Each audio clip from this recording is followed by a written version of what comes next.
ഈശോയിൽ എനിക്ക് ഏറ്റവും സ്നേഹമുള്ള സഹോദരങ്ങളെ, പിതാവ് ഫ്രാൻസിസ് പാപ്പ 2026 അവസാനിക്കത്തക്ക വിധത്തിൽ സഭാ നവീകരണ ജൂബിലി പ്രഖ്യാപിച്ചിരിക്കുകയാണ്. ഈ ജൂബിലിയോട് ബന്ധപ്പെട്ട് 2024 നമ്മൾ രൂപതയിൽ ദിവ്യകാരുണ്യ വർഷമായിട്ട് നമ്മൾ ആചരിക്കുകയാണല്ലോ. ദിവ്യകാരുണ്യമാണ് വിശ്വാസ ജീവിതത്തിൻ്റെ അടിസ്ഥാനവും അത്യുച്ചയും എന്ന് നമുക്കെല്ലാവർക്കും അറിയാം. ദിവ്യകാരുണ്യ സ്നേഹത്തിൽ ഉജ്ജ്വലിക്കുന്നതിന് നമ്മളെ പ്രാപ്തരാക്കുന്നതിന് വേണ്ടിയിട്ട് ഈ വർഷം രൂപതാതലത്തിലും ഭരണതലത്തിലും ഇടവാതലത്തിലും കുടുംബതലങ്ങളിലും പുരോഹിത്യ തലത്തിലും സമർപ്പണ തലത്തിലും വിവിധ സംഘടനാ തലത്തിലും ഒത്തിരി കർമ്മപരിപാടികൾ നമ്മൾ ആസൂത്രണം ചെയ്ത് ആ വർഷത്തിൻ്റെ സമാപനത്തിലേക്ക് നമ്മൾ എത്തിച്ചിരിക്കുകയാണ്.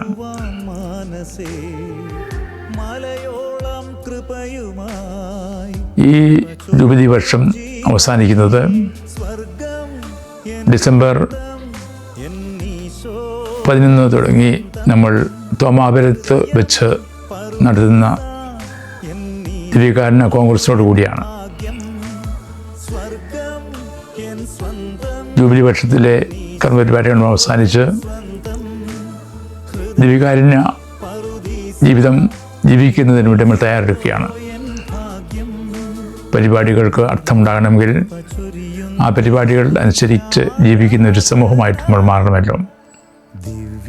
അത് നമ്മളെ പ്രാപ്തരാക്കുന്നതിന് വേണ്ടിയുള്ള പ്രത്യേക കർമ്മപരിപാടികളാണ് ദിവ്യകാരുണ്യ കോൺഗ്രസിൽ നമ്മൾ സംവിധാനിച്ചിരിക്കുന്നത്. ദിവ്യകാരുണ്യ വർഷം നമ്മൾ സമാപിക്കുന്നത് 11 തുടങ്ങി 14 വരെ തോമാപുരത്ത് നമ്മൾ സംഘടിപ്പിക്കുന്ന ദിവ്യകാരുണ്യ കോൺഗ്രസിലൂടെയാണ്. ആ കോൺഗ്രസിൻ്റെ അവസരത്തിൽ ദിവ്യകാരുണ്യത്തെ ചൈതന്യത്തിൽ നിറയ്ക്കുന്നതിനും ജ്വലിപ്പിക്കുന്നതിനും അതിന് നമ്മൾ പ്രാപ്തമാക്കുന്ന കർമ്മപരിപാടികളാണ് നമ്മൾ ആസൂത്രണം ചെയ്തിരിക്കുന്നത്. ദിവ്യകാരുണ്യ ജീവിതം നമ്മുടെ ജീവിതത്തെ പകർത്തണമെങ്കിൽ ഈ കർമ്മപരിപാടികളിൽ പങ്കുചേർന്നുകൊണ്ട് ദിവ്യകാരുണ്യ സ്നേഹത്താൽ നമ്മളെ ഉജ്ജ്വലിപ്പിക്കേണ്ടത് നമ്മുടെ ആവശ്യമാണ്. അതുകൊണ്ട് ദിവ്യകാരുണ്യ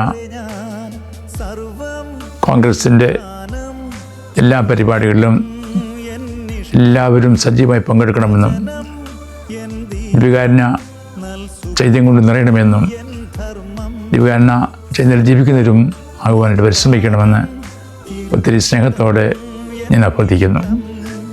ദിവ്യകാരുണ്യ നാഥനായ ഈശോ നിങ്ങളെല്ലാവരെയും ധാരാളമായിട്ട് അനുഗ്രഹിക്കട്ടെ.